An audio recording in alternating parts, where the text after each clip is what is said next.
Hey guys, welcome back to another episode of Herbal Gardens Homestead. We had a lot of predators running around last night.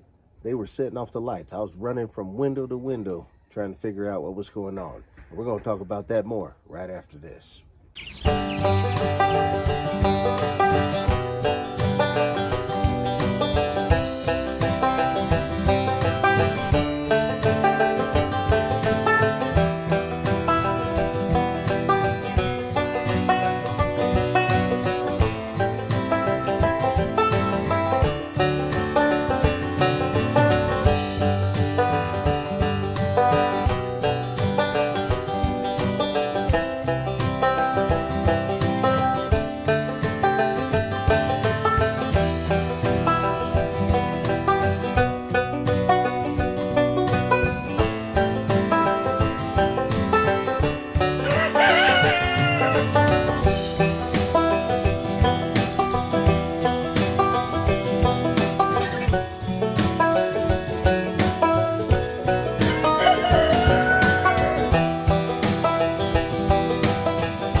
Morning.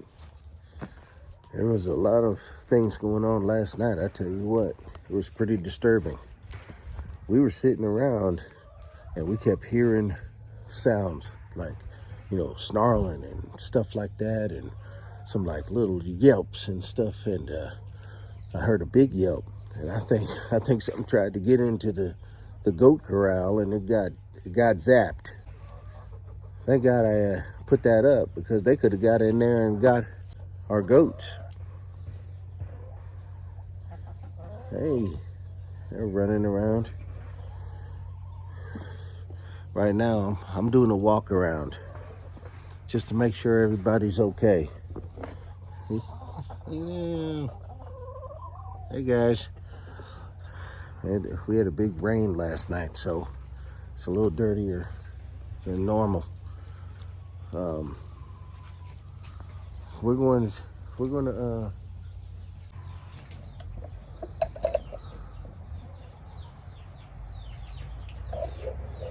the, I'm missing a rooster.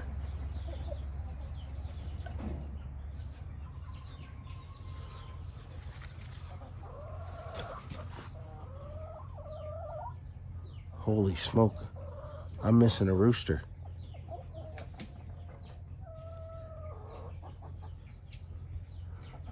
Well, looks like one of the roosters got taken last night. We're missing one. And I don't know how.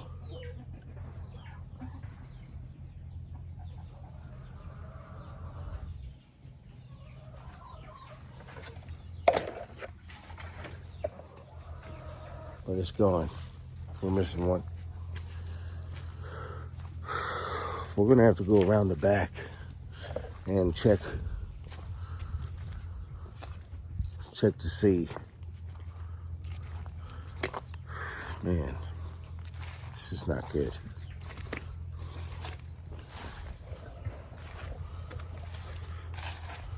I'm looking for ways that they could have gotten in.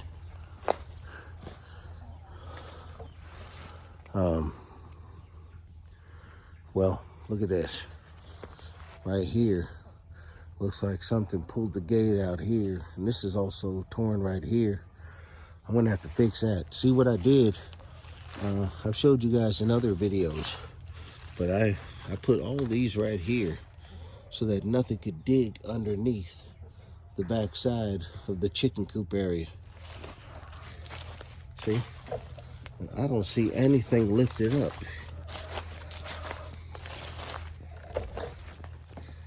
If you watch one of the videos, you'll see what I was talking about when I did this. It's very important to make sure that you got everything covered to where something can't get in there and get your birds or other animals. I always like to make sure that they're safe. You know what I mean? They're just coming up here to see what I'm doing. Look at them. But I always like to make sure that I have this place, you know, this right here and another one going around. I like to make sure that that's there so that nothing can dig around, you know, dig into or underneath the fence or barricade.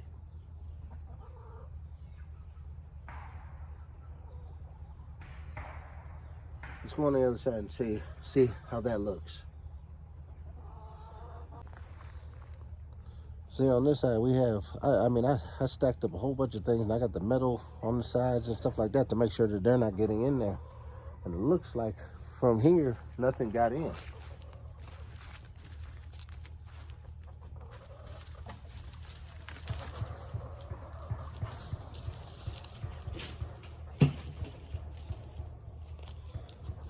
I like to make sure that there's no holes around the bottom. You have to check once in a while to make sure that you don't see anything wrong. Well, you know, it's very important to, I think, have security lights at nighttime, because it allowed us to know when, I heard them in multiple places. And when I was in the kitchen, the side of the house, the light flew on. And then on the back side, I went around on that side and the light flew on. And then I was standing on one side of the house and I saw the light in the front by the goat corral fly on. So I ran over there. So I knew it was a pack. It had to have been. Let's go see if we can't walk around and check to see if there was any breach around the goat corral.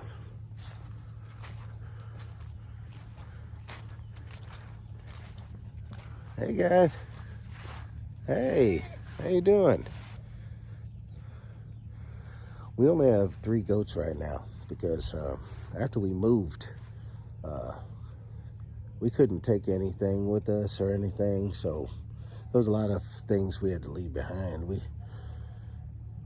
We've had rabbits in the past and stuff like that, and we were thinking about raising them, and you know, ended up having to get rid of them. And now we got our goats. We got, you know, 1 Boer mix, and we got 2 full-blooded New Zealand Kikos. Very good for meat and really can sustain with winter and harsh weather and stuff like that. You know, being from New Zealand and all, they were raised here, but we get some cold winters here. So it's not like their bloodline has changed much, because they got to adapt to the cold here also. You know what I mean? Let's go ahead and check around the outskirts. I want to go ahead and see if I can't find any thing wrong with the area. What I'm going to do right now is right here is the electrical fence. This right here, we're going to go all the way down, and then we're going to go down the other side and then walk that way and check it out and see how it looks. Well, this looks pretty good. See, I put the wire pretty close, and I put these stakes up to push the fence in a little bit to make the fence tighter. And I put the electrical fence all the way around so nothing can dig under there. You see it?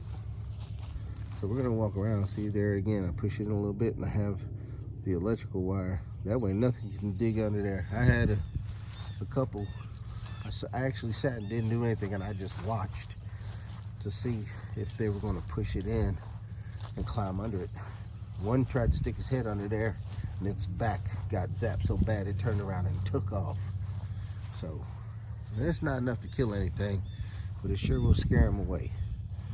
See, I have this one pushed pretty far away from the fence, but you know, like I said, they can't get under there because they're definitely going to touch this, whether they lay down or, you know.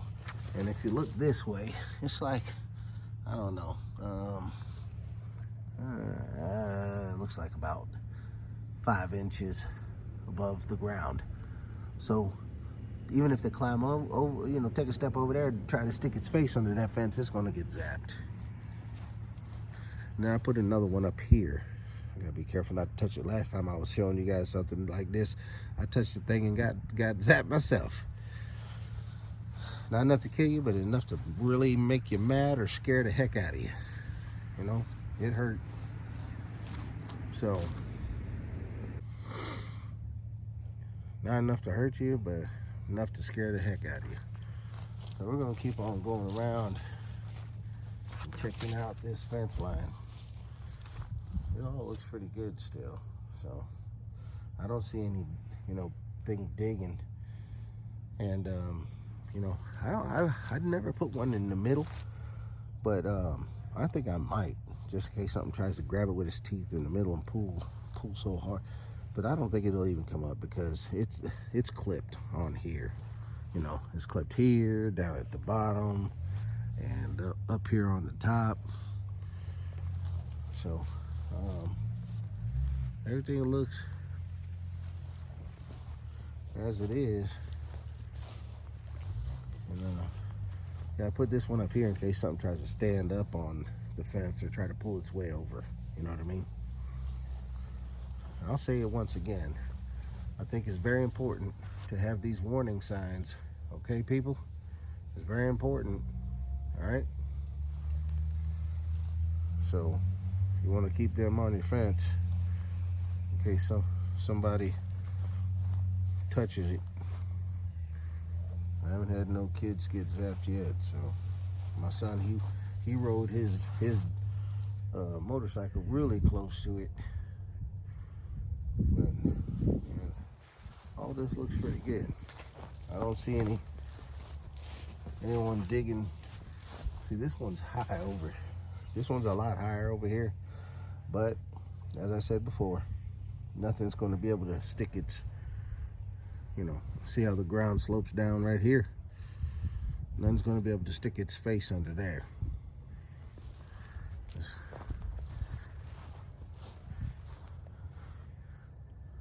They got their little shed right there, a little shelter. I'm gonna have to, I think I'm gonna put some wood on the outside of it, and that will rain from getting to them. Well, it looks like everything's okay.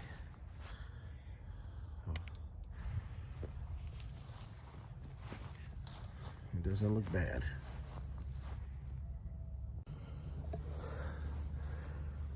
I've been looking around, and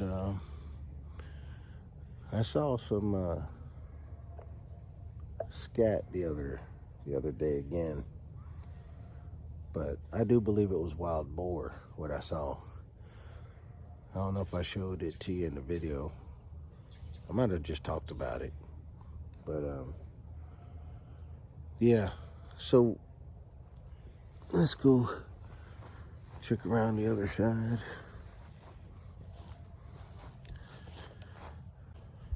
Let me ask you guys a question. Look at these things right here. If any of you guys can tell me what it is, and well, I mean, I know what it is, an ant pile, but I want to know how to kill them. Like maybe stick something down there. I've been thinking about it, but if anybody knows of a good type of thing that would, you know, hurt them, stop them from digging. Look at this one on the ground right here, though. Anybody knows what kind of chemical or something that's not harsh to the land or the grass that can kill these ants in these piles? And there's another one over here. I stepped on it. I was so mad. I stepped on this one yesterday. But they get big. Anyway, let me show you right here. Right next to this garden bed. See?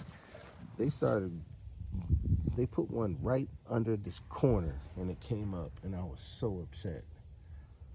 And I don't want them to hurt my rosemary that's coming up. Look, the rosemary is growing good, man. Lord have mercy, I love it.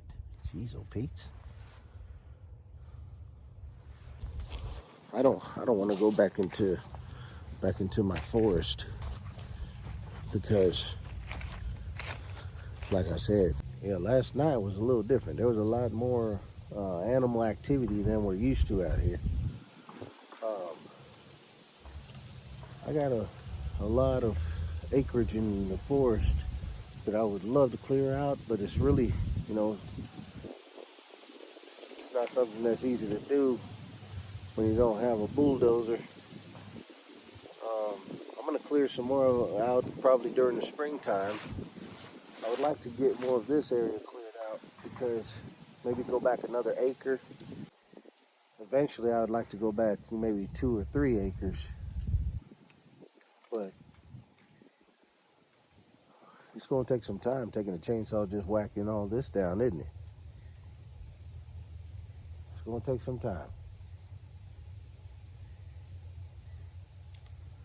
Why don't we go ahead and take a walk down this little tree line here.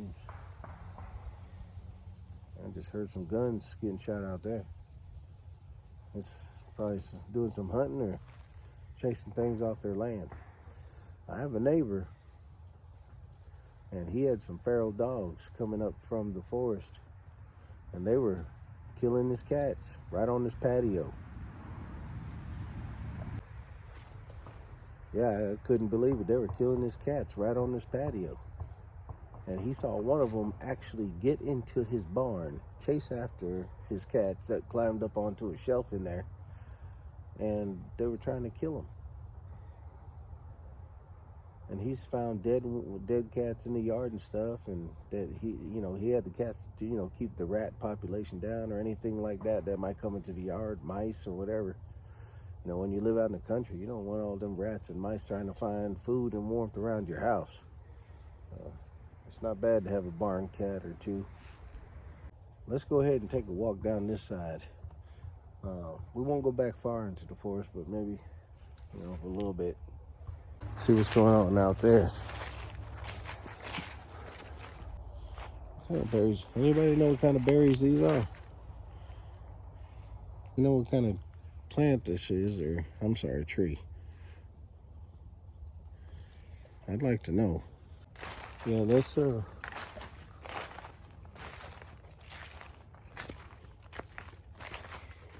take a look around here. This trail needs to get up a little bit. I hope I don't bump into anything back here, because I just needed to take a look at what's going on back here. See this? This is all my forest. It goes. I got a trail that goes way around, all the way around.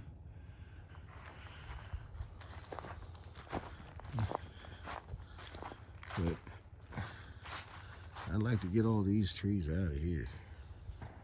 I'll open it up a little bit.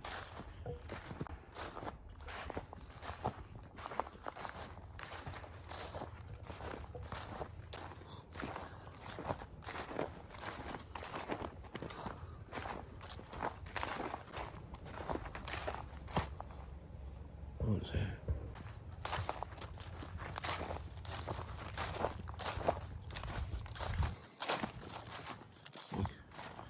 This goes way back there. So it goes all the way down that way, and it goes way back into the forest and then does that loop. That's what I showed you. So, across this bridge here.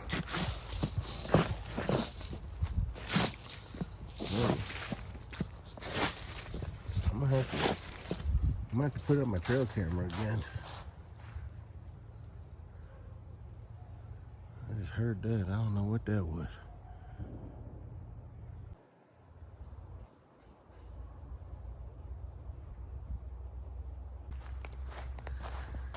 Let's head back up.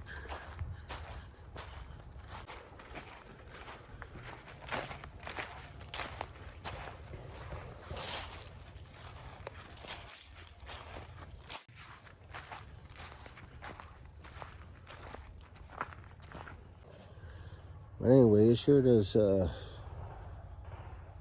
make me feel glad that I was able to keep some of the predators from getting some of the birds. We lost one rooster. Lost a rooster last night. But all the movement that I saw, I didn't see any digging underneath the goat corral or anything like that, which makes me happy. Sad about the rooster. I'm gonna go ahead and harvest the other 3 roosters that I got left. I'm not gonna take a chance to lose any more. So I'm gonna go ahead and harvest them and put them in the freezer for another day. Actually, no, I have two or three that need to be sold. So I gotta let those go. I take that back. I got people waiting for 2 to 3 of them. Yeah, 3 roosters already processed. Well, I do appreciate you joining me today. I wish I had better news. It would have been nice if we didn't lose anything at all. Well, I'm glad that the security that I have is pretty good. I have more chickens over there. I'm gonna go check on them now. The production reds and the bantams. Go see how they're doing. And I know the chicks are okay. Those things are getting bigger. I'll show you on another episode. We're happy that the security is pretty good, and we didn't lose any more than 1 rooster today. 1 rooster was what we lost today, so that was a good thing. So, thank you for joining us today on another episode of Verbal Gardens Homestead. And remember, love your land, and it'll love you back. Take care. See you next time.